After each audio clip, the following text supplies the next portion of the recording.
13 hours after their boat capsized, 4 had become 2. Now it was just Nick and Will, who knew each other since both had walked onto the football team at South Florida. Nick and Will, who spent more time together than apart. They were inseparable best friends, and they would be together right to the end. I remember him squeezing me so hard on the back of the boat, just to create some kind of warmth. What's the weather like at this point? Rainy. Really, really rough. The waves got bigger.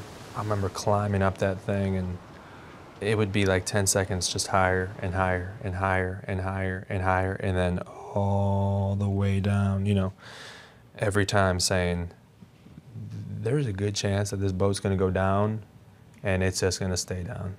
You know, because the boat would go underwater completely. I mean, the whole entire boat would go 3-4 feet underwater, and we would come up every time. And that second day, when it was just me and him, we had probably done that for 10 hours. You say anything to him? There was a point that he had said something to me, and I'll never forget the way he said it too. Obviously being upset and teeth chattering, he said, "Hey," and I said, "Hey, you okay?" He said, "I'm not gonna make it another night."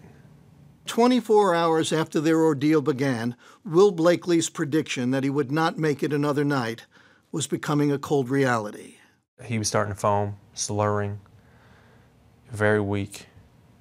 He had a certain look in his eyes, and I've only seen Will upset a few times.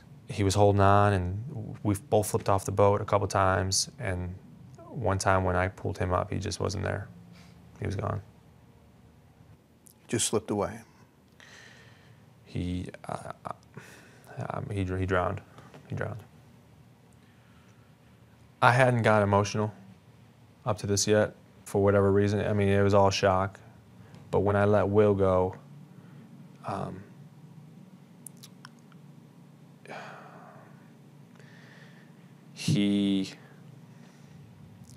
for whatever reason, he floated for a while.